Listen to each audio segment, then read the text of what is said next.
Hi guys, assalamualaikum and welcome again sa Amer TV. So ang pag-uusapan natin ngayon ay kung paano mag-add ng baggage sa AirAsia online. So first, i-open lang natin itong AirAsia app.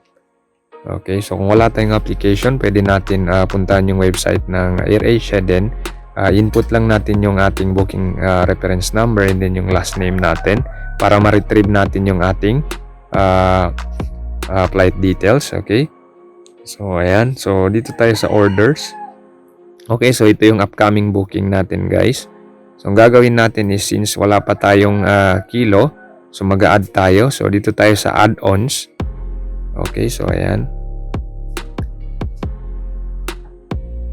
Okay. So, wait lang natin, guys. Kasi pag dun sa airport, guys, mahal yung kilo dun. So, nasa 300 plus per kilo. So, much better na mag-add na lang tayo online before our flight. Okay, so ayan. So, ayan, as you can see, meron tayong 7 kilo. So, hand carry yan siya, pre na yan siya. So, ngayon, select natin itong check baggage. Ayan. Okay, so, ngayon, pipili tayo. So, ito yung mga prices niya, guys. So, let's say mag-a-add tayo ng 20 kilos. Okay, so nasa 800 plus, 834.89 pesos. So, i-done natin. Okay, so ayan. Then, dito tayo sa confirm changes. Okay, so ayan.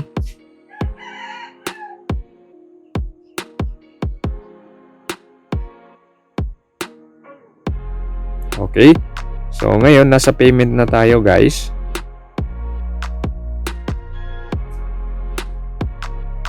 Okay, so ayan. Ito yung payment methods, guys. Pwede tayo magbayad through credit card or di kaya debit card. And then, internet banking. Ayan.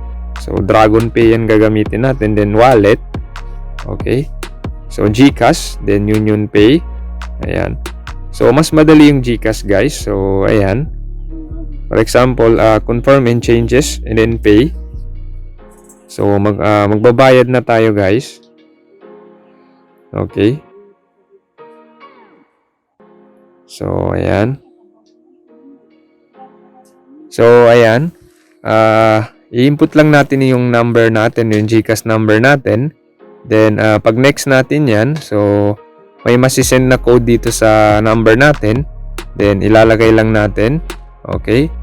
So, after that, ilalagay din natin yung MPIN natin. So, after natin malagay, so, i-confirm lang natin.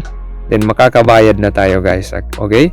So, this is sample only, guys. Gusto ko lang ipakita sa inyo yung pag-add ng baggage sa AirAsia. So, I hope makatulong ito sa inyo.